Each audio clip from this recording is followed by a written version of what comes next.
네, 이대 목동병원 신생아 사망 사고에 온 국민의 관심이 집중돼 있습니다. 어젯밤 보건당국이 사망 신생아 4명 중 3명의 혈액에서 항생제 내성이 의심되는 균이 발견됐다는 역학조사 결과를 내놨습니다. 네, 사망 원인의 실마리를 풀 수 있을지 관심이 쏠립니다. 김지수 보건 담당 기자와 함께 현재까지 상황과 또 전망 짚어보도록 하겠습니다. 어서 오십시오. 어서 오십시오. 네, 안녕하세요. 예. 사망 신생아 4명 중 3명의 혈액에서 병원 내 감염을 좀 의심해 볼 수 있는 균이 발견됐다고요?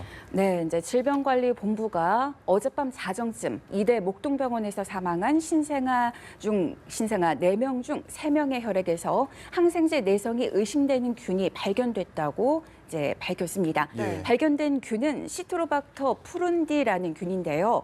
정상 성인의 장 내에 존재하지만 드물게는 이제 면역이 떨어진 사람들의 그 병원 내 감염을 일으키는 그런 원인군으로 작용을 합니다.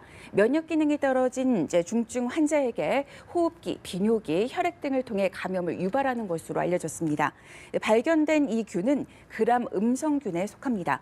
어제 하루 동안 이제 보도를 보시면서 그람 음성균에 대해서 많은 분들이 궁금해하시는데요. 예. 잠시 설명을 드리자면 그 균을 분리하는 방법이 있는데 그람 염색이라는 하는 방식이 있다고 합니다. 근데 여기서 음성에 해당되는 이제 붉은색으로 나타내면 이 균이 그람 음성균에 해당된다 이렇게 보시면 되겠습니다. 네. 이 그람 음성균은 면역력이 떨어져 있는 중증 질환자나 신생아에게 호흡기 감염을 일으키는데요. 보통 중증 질환자나 신생아가 병원 내에서 인공호흡기를 달고 있으면 폐렴이나 아니면 또 요로 감염 이런 감염의 위험에 직면하게 되는데 이때 이제 이거를 일으킨다 이렇게 보실 수 있습니다. 예. 그리고 대장균으로 많이 알려져 있는 세무넬라균, 이질균도 그람 음성균에 포함되어 있습니다. 다시 시트로박터 푸른디균 이야기로 돌아오면요. 이 균은 항생제 내성이 잘 생긴다는 특성에 주목할 필요가 있는데요. 예. 사망 신생아 3명의 혈액에서 이 균이 발견됐다는 것은 병원의 항생제 남용이 이 신생아 사망에 영향을 미칠 가능성을 내포하고 있습니다. 또 하나는 그 병원 내 감염에 대한 의혹을 지금 키우고 있는데요. 예. 왜냐하면 이 균이 의료진의 손을 통해서 전파가 되고 있는데 이제 이러한 이제 역학조사와 관련된 연구조사가 몇 차례 보고된 바 있습니다. 예. 그러니까 우리가 네. 조금 추정을 할 수 있는 부분이죠. 네, 이번에 숨진 신생아들이 모두 이 면역 기능이 떨어지는 미숙아 상태이기 때문에 이런 가능성이 더욱더 설득력 있는 거 아니겠습니까? 네, 그러니까 신생아 4명 모두 미숙아 상태였다는 점, 이런 점에서 세균 감염에 이제 충분히 이게 사망 원인이 될 수 있다 이렇게 전문가들이 볼 수 있습니다. 그런데 이제 신생아를 사망에 이르게 할 수 있는 대표적인 질환으로는 뭐 폐렴이나 폐혈증 쇼크를 들 수 있는데요. 병원의 감염 가능성이 이제 제기되는 대목입니다. 예. 왜냐하면 우리가 이제 산후조리원에서 신생아들이 좀 집단으로 이제 폐렴이 발생해서 사망하는 그런 보도들을 가끔 접하다 보는데 그럴 경우에는 이 세균 감염으로 폐렴이 일어났을 때 보통 폐렴은 잘만 치료하면 예후가 매우 좋은데 이게 이제 기흉의 형태 폐에 구멍이 뚫리는 형태로 발생을 하면 이제 사망을 일으킵니다. 예. 여기서 이제 우리가 그런 사망의 가능성을 추정해 볼 수 있고요. 미숙아는 또 이제 그 워낙 면역 기능이 신생아들도 워낙 몸이 약한 상태지만 더 떨어져 있기 때문에 특정 세균이나 바이러스 감염으로 이제 취약하고 이렇게 감염이 됐을 때 똑같이 폐혈증이 왔어도 보통의 신생아보다 이제 미숙아의 경우에는 그 폐혈증 쇼크가 더욱 치명적이다 이렇게 볼 수 있습니다. 예.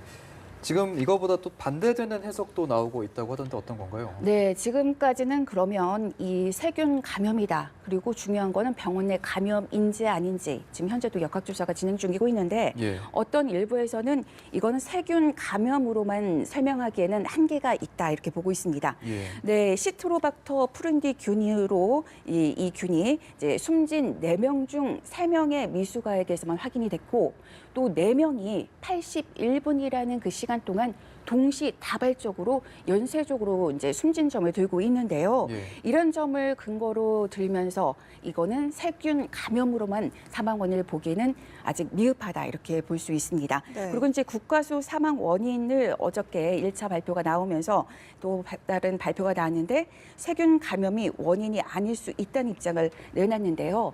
왜냐하면 사람마다 어떠한 면역 기능의 상태는 다른데 예. 이게 사망한 원인을 감염균으로만 한 판정을 짓다 보면 어떻게 모든 아이들이 한꺼번에 이렇게 사망할 수 있겠느냐. 여기에 대해서는 좀 더 추가적인 그 조사가 진행 중에 있습니다. 네, 네. 어떤 것도 지금 명확하지가 않네요. 네. 네, 사망 신생아의 최종 사인이 확인되기까지는 뭐 약 한 달 가량 걸린다 이렇게 들었거든요. 네, 대략 한 달 정도 예상을 하고 있는데요. 우선 부검 과정에서 채취한 그 아기들의 소장과 대장의 내용물과 또 체액에 대해서 조직 검사를 하고요. 그리고 중환자실에서 있었던 뭐 아기 기저귀, 약품 이런 것들을 이제 수거해서 이제 그거와 관련해서도 지금 역학조사를 실시하고 있습니다. 네. 이제 질병관리본부는 사망 신생아 3명에게서 같은 종류의 균이 지금 발견이 됐고 항생제 내성이 의심됨에 따라서 보다 이제 분명하게 하기 위해서 유전자 분석을 하고 있습니다. 이 유전자 분석 결과는 오늘 오후에 발표될 예정입니다. 예. 그리고 또 하나 이제 보건당국은 사건 발생 이후 이제 다른 병원으로 옮겨간 아이들이 있는데요. 이 아이들이 있는 병원에 이제 기존에 이제 사망한 아이들의 혈액 배양 검사 그 중간 결과를 그쪽 의료진과 공유하기로 했습니다. 왜냐하면 만에 하나 아이들이 항생제 내성균으로 좀 사망에 이르는 거라면 혹시나 지금 같이 있었던 아이들도 예. 거기에 취약하기 때문에 지금 기존에 있던 병원들, 그러니까 이대 목동병원과 지금 현재 아이들이 가 있는 병원의 의료진 간의 그 정보 교환이 매우 중요하다고 좀 말씀을 드리고요.